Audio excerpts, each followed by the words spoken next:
तो चलिए आज हम स्टार्ट करते हैं क्लास 8 के इतिहास हमारे अतीत के प्रथम एवं द्वितीय पाठ कैसे कब और कहाँ तथा व्यापार से साम्राज्य तक के ऑब्जेक्टिव प्रश्नों की प्रश्नोत्तरी। Let's start. पहले हम प्रथम पाठ कैसे कब और कहाँ के बारे में कुछ तथ्यों को जान लेते हैं। इतिहास अलग अलग समय पर आने वाले बदलावों के बारे में होता है। इसका संबंध इस बात से है कि अतीत में चीज़ें किस तरह की थीं, उनमें क्या बदलाव आए।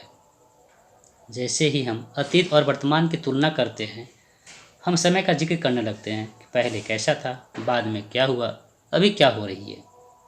अगर आपसे कोई यह पूछे कि लोगों ने चाय या कॉफ़ी कब पीना शुरू किया, तो आप इस प्रश्न का उत्तर नहीं दे पाएंगे, क्योंकि लोगों ने अचानक एक दिन सुबह सवेरे चाय पीना शुरू नहीं किया था। इसका स्वाद धीरे धीरे ही उनके जबान पर चढ़ा था। इस तरह की प्रतिक्रियाओं के लिए कोई स्पष्ट तिथि नहीं हो सकती। लोग इतिहास को तारीखों से जोड़कर क्यों देखते हैं? एक समय था जब युद्ध और बड़ी बड़ी घटनाओं के विवरण को ही इतिहास माना जाता था। यह इतिहास राजा महाराजाओं और उनकी नीतियों के बारे में होता था।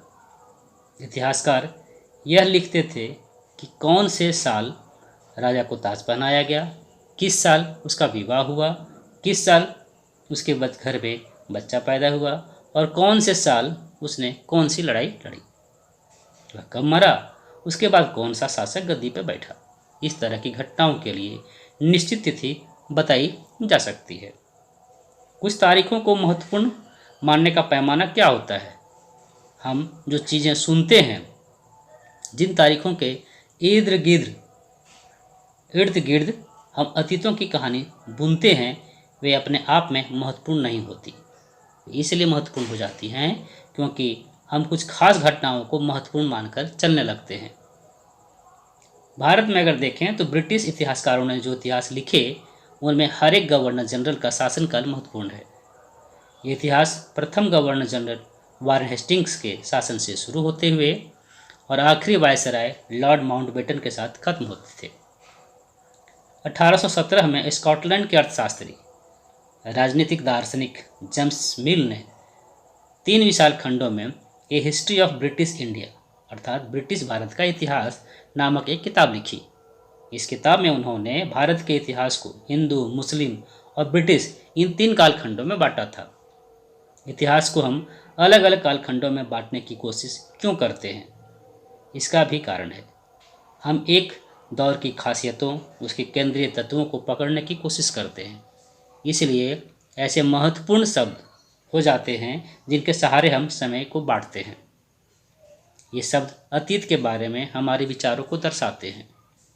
वे हमें बताते हैं कि एक अवधि से दूसरी अवधि के बीच आए बदलावों का क्या महत्व होता है। मिल को लगता था कि सारे एशियाई समाज सभ्यता के मामले में यूरोप से पीछे हैं। भारत में अंग्रेजों के आने से पहले यहाँ हिंदू और मुसलमान तानाशाहों का ही राज चलता था। यहाँ चारों ओर केवल धार्मिक वैर, जातिगत बंधनों और अंधविश्वासों का ही बोलबाला था। मिल की राय में ब्रिटिश शासन भारत को सभ्यता की राह पर ले जा सकता था। अंग्रेजी द्वारा किया गया भारतीय ऐतिहासिक का वर्गीकरण उचित नहीं है, क्योंकि इन सारे कालखंडों में कई तरह के धर्म एक साथ काम कर रहे थे। इसलिए इतिहास के किसी कालखंड को हिंदू या मुसलमान कालखंड नहीं कहा जा सकता।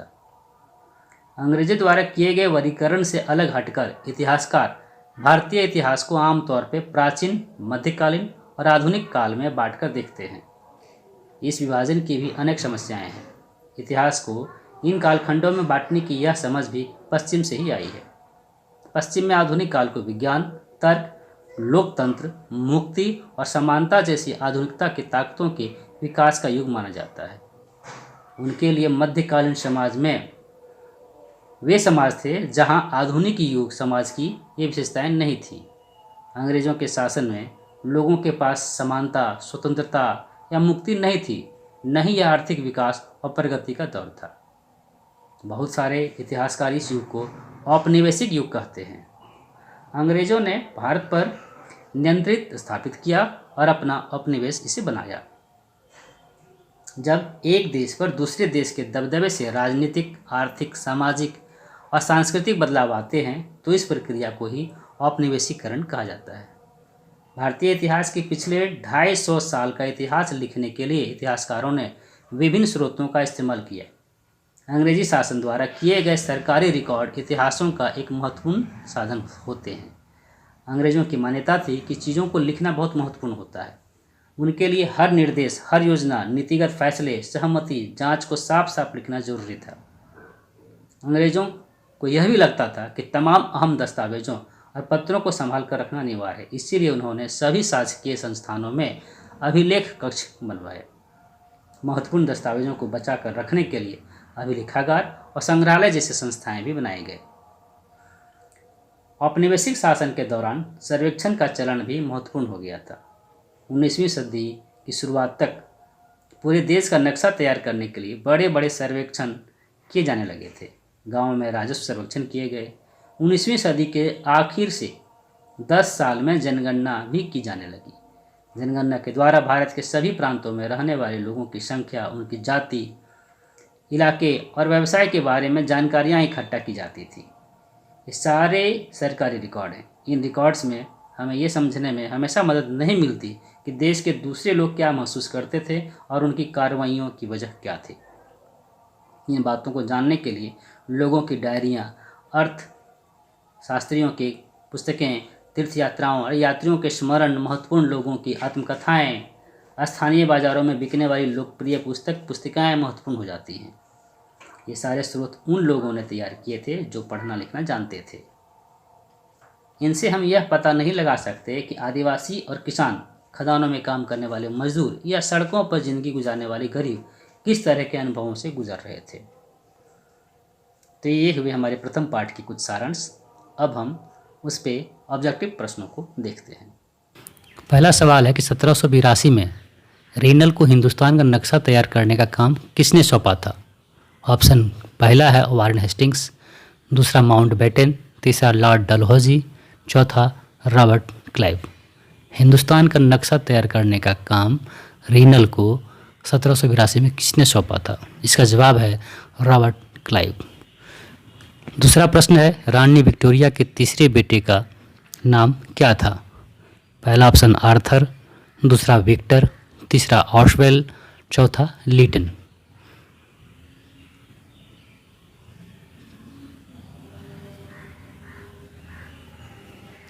तो इसका सही जवाब है आर्थर। अगला प्रश्न है ए हिस्ट्री ऑफ ब्रिटिश इंडिया नामक पुस्तक कब लिखी गई? ऑप्शन है सन 1805 में, सन 1822 में, सन 1817 में और सन 1850 में। ए हिस्ट्री ऑफ ब्रिटिश इंडिया नामक पुस्तक कब लिखी गई? इसका सही जवाब है 1817 में। अगला प्रश्न वारेन हेस्टिंग्स भारत के पहले गवर्नर जनरल कब बने थे? ऑप्शन सन 1651 में, सन 1703 में, सन 1763 में या सन 1773 में। भारत के पहले गवर्नर जनरल वारेन हेस्टिंग्स कब बने थे? इसका सही जवाब है सन 1773 में। अगला प्रश्न खुशनवीशी का क्या अर्थ होता है? ऑप्शन है सुंदर चित्रकारी करना, सुंदर लेखन करना, नृत्य करना या तीव्र गति से पढ़ना। खुशनवीशी का क्या अर्थ होता है? तो इसका सही जवाब है सुंदर लेखन। सुंदर लेखन करने को खुशनवीशी कहते हैं। अगला प्रश्न राष्ट्रीय संग्रहालय कहाँ स्थित है? हमारे देश का राष्ट्रीय संग्रहालय कहाँ स्थित है? ऑप्शन नई दिल्ली, आगरा, जयपुर या मेरठ। तो इसका सही जवाब है नई दिल्ली। राष्ट्रीय संग्रहालय हमारा कहाँ है? नई दिल्ली में।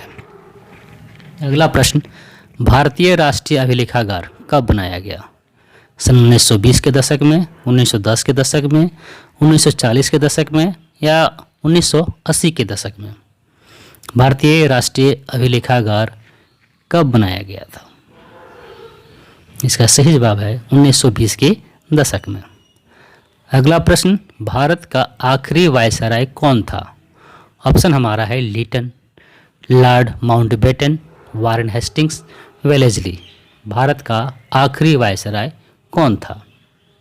प्रश्न हमारा है कि भारत का आखिरी वायसराय कौन था? Lytton, Lord Mountbatten. तो इसका सही जवाब है लॉर्ड माउंटबेटन। अगला प्रश्न, प्रत्येक 10 वर्ष के बाद होने वाली जनसंख्या की गिनती को क्या कहते हैं? यानी हर एक 10 साल में जो हमारी गिनती होती है जनसंख्या की, उसको क्या कहते हैं? गणना कहते हैं, पुरुष गणना, जनगणना या उपरोक्त सभी?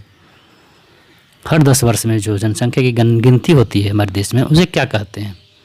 इसका सही जवाब है जनगणना। चलिए अगले प्रश्न पर, संग्रहालय में किन वस्तुओं को प्रदर्शन के लिए रखा जाता है?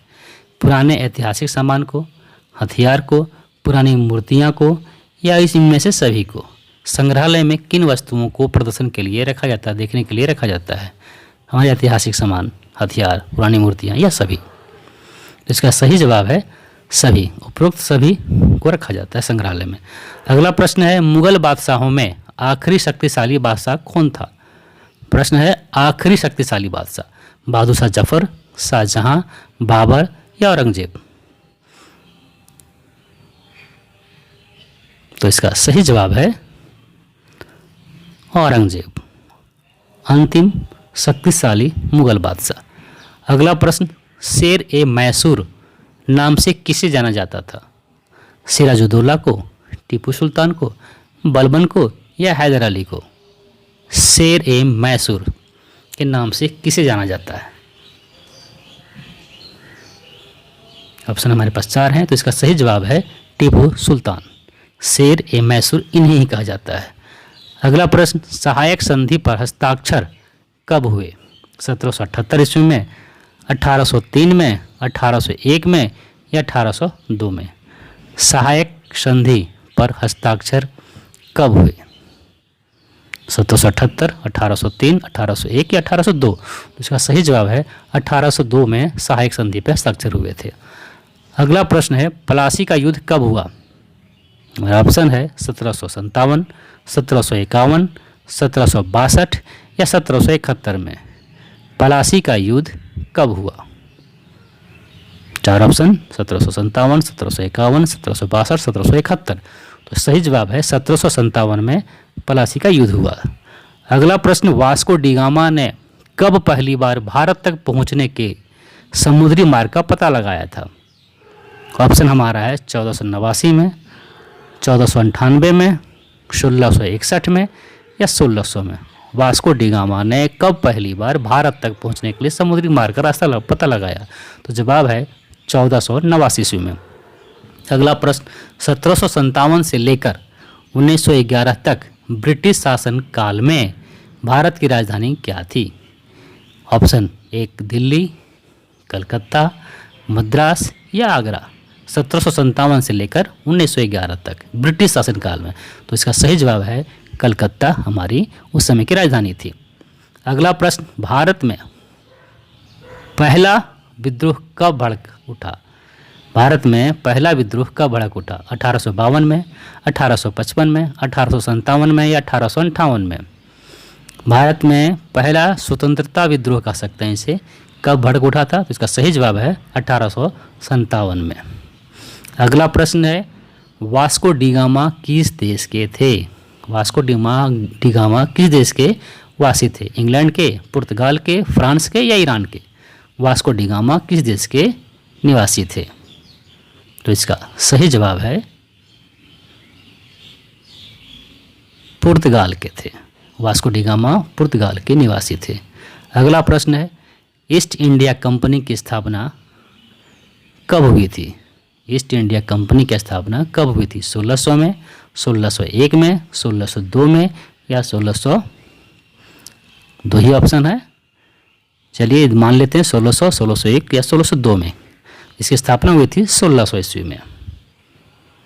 अगला प्रश्न, दास प्रथा या कुछ मिसप्रिंट है, दास प्रथा कब समाप्त हुई थी? ऑप्शन हमारे 1830, 1832, 1834 या 1840? दास प्रथा हमारे देश में कब समाप्त हुई थी? 1830, 1832, 1834 या 1840 में? इसका सही जवाब है 1834 में हमारे देश से दास प्रथा मुक्त हुई। प्रश्न इतना ही। धन्यवाद। अगली कक्षा में फिर हम नए प्रश्नों के साथ उपस्थित होंगे।